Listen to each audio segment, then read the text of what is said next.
வணக்கம் ஃப்ரெண்ட்ஸ், இந்த வீடியோவில் வந்து நம்ம ஃபியர் ஆஃப் மிஸ்ஸிங் அவுட் அப்படின்னா என்னன்றதை தான் பார்க்க போகிறோம். ஸோ இதை வந்து ஷார்ட்டாக ஃபோமோ அப்படிங்கிற டேர்மில் வந்து சொல்லுவாங்க. ட்ரேடிங்கை பொறுத்தவரை ஃபோமோ அப்படிங்கிறது ஒரு ஸ்டாக்கு திடீர்னு ஏற்றம் அடையும்.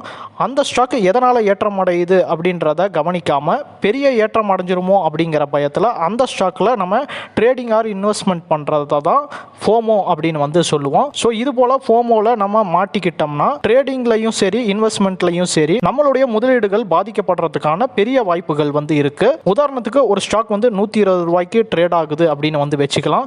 ஏதோ ஒரு தகவல் காரணமாவோ இல்லை தற்செயலாவோ அந்த ஷேர் வந்து 128 ரூபாய்க்கு போகும். இந்த வேல்யூவை விட அதிகமாக ஏற்றம் அடைஞ்சிருமோ அப்படிங்கிற பயத்தில் அதிக ஷேர்ஸ் ட்ரேடிங்க்கு வாங்குவாங்க. அதே போல் முதலீட்டாளர்கள் அதிக முதலீடை அந்த ஸ்டாக்ல வந்து செய்வாங்க. ஸோ 128 அப்படிங்கிற வேல்யூக்கு மேலே அந்த ஷேர் போயிருச்சுன்னா ஓகே. இன்கேஸ் அது 128 ரூபாயை தாண்டாமல் மீண்டும் 120 அப்படிங்கிற ரேஞ்சுக்கே வந்துருச்சு அப்படின்னா பெரிய பாதிப்பை வந்து ஏற்படுத்தும். இது வந்து முதலீட்டாளர்களுக்கும் ஏற்படும், ட்ரேடிங் பண்ணுறவங்களுக்கும் ஏற்படும். இது போல் நமக்கு ப்ராஃபிட் கிடைக்கிற வாய்ப்பு எங்கே இழந்துருவோமோ அப்படின்ற பயத்தில் தான் இது போல் இன்வெஸ்ட்மெண்ட் அண்டு ட்ரேடிங் பண்ணுவோம். ஸோ இதை தான் வந்து ஃபோமோ அப்படின்னு வந்து சொல்லுவாங்க. எப்பயுமே ஒரு ஷேர் வந்து திடீர்னு ஏற்றம் அடையுது அப்படின்னா அந்த ஷேர் எதனால் ஏற்றம் அடைஞ்சுது அப்படின்றத தீவிரமாக அனலைஸ் பண்ணிவிட்டு நியாயமான காரணம் இருக்கிற பட்சத்தில் நாம் அதில் இன்வெஸ்ட் பண்ணுறதுல எந்த தவறும் இல்லை.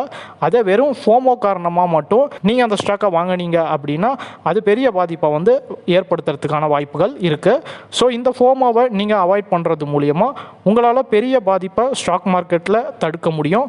அதே போல் நல்ல ப்ராஃபிட் பண்ணுறதுக்கான வாய்ப்புகளும் உங்களுக்கு வந்து கிடைக்கும். நிறையா ட்ரேடர்ஸ் அண்ட் இன்வெஸ்டர்ஸ் வந்து இந்த ஃபோமோ காரணமாக தான் ப்ராஃபிட்டே மார்க்கெட்டில் பண்ண முடியாத நிலைமையில் இருக்காங்க. ஆனால் நீங்கள் இந்த ஃபோமோவை வந்து அவாய்ட் பண்ணி மார்க்கெட்டில் நிலைச்சி நீடிச்சிருக்கிறதுக்கான முயற்சிகளை செய்யுங்க.